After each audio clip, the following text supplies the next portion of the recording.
So some of these things, this is definitely, like you said, okay, with the puff pastry, if you can find it this way, but then making the puff pastry itself, that would raise the challenge level of making this at home. So I think this would be one of those dishes that I do suggest if you find it somewhere, if you're in a restaurant, this is something that's probably not going to be as easy to make at your home if you're not familiar with cooking. So give it a try if you actually do get the chance to actually try it.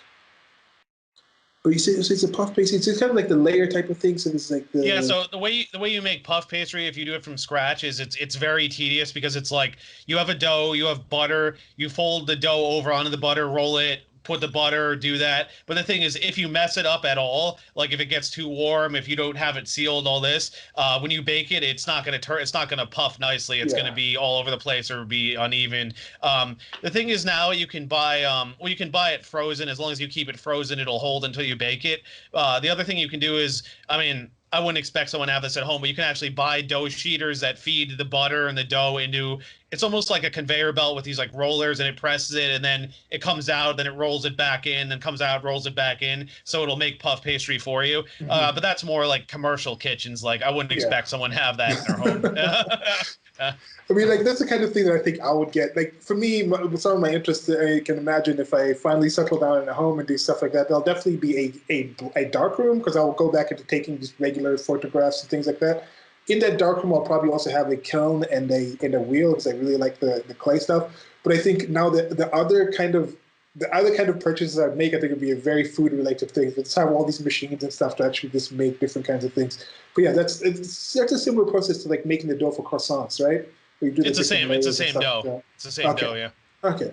So yeah, so high level on that, but as you mentioned, with the different advances in the food industry, now you can actually buy the frozen thing and try it on yourself. So that drops down the difficulty level of actually doing it. And yeah, so I think that's it. I don't know. Anything else to Well, say about one this? thing I was going to add that's kind of interesting. Your lobsters. I just thought if there was something, they were talking about people eating bugs recently with cicadas. This Yeah. whole Great Reset thing. So apparently, if you're allergic to shellfish, you can be allergic to cicadas as well. And there were people who were eating cicadas that had shellfish allergies that were actually Oh wow. reacting in the same way. I hadn't thought about this, but because I remember my mom tried when I gave my mom escargot. At first, she was grossed out, but then she tried it. She's like, "Oh, this is good. This is like a mollusk." But I'm like, it's the same family. It's just like you say, Mhm. one's underwater, the other's on land, but it's the same family. That's why the texture of the meat is so similar, and they both have shells.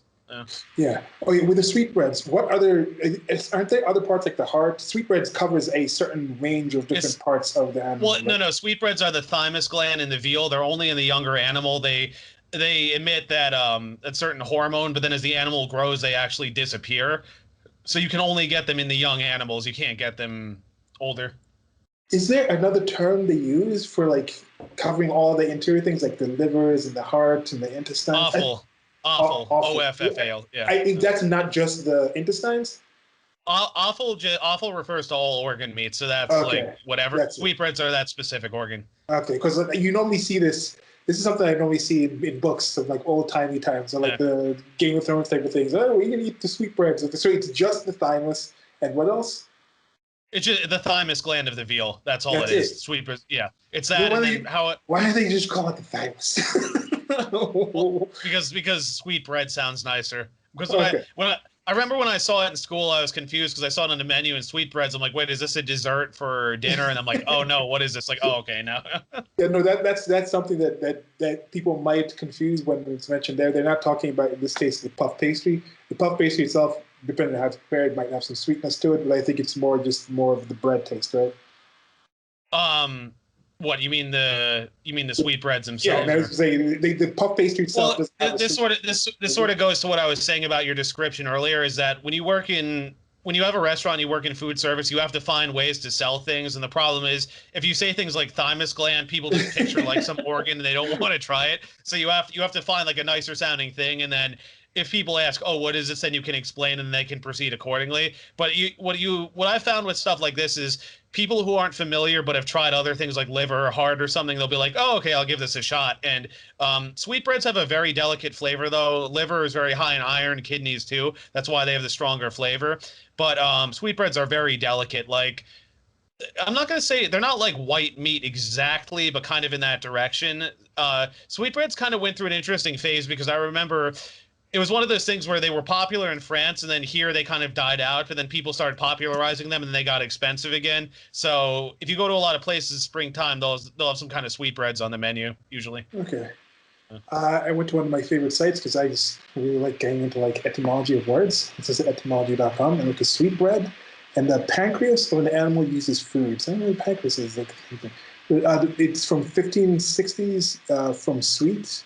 The bread element might be from the Old English bread or flesh. So it's kind of like the Eucharist. This is a Eucharist thing where it's like flesh, blood of my blood, flesh of my flesh. Where it's like getting the body of Christ. Body, yeah. Yeah, so that might be part of where it comes from that. But then I guess it's still, that doesn't really give me too much. But yeah, 1560s was when it originated, and it's carried on from that. But there actually also there's actual bread, like dough type of stuff.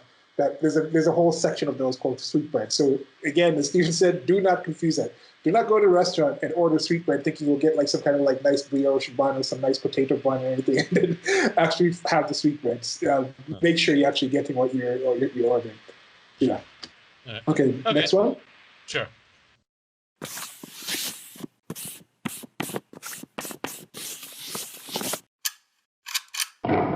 Thank you for listening. This has been a clip from an actual longer recording that I'll try to leave a link to on the screen or somewhere around here where you're listening to this. Presents. Presents. Presents. Presents. Peasants. Okay. Okay.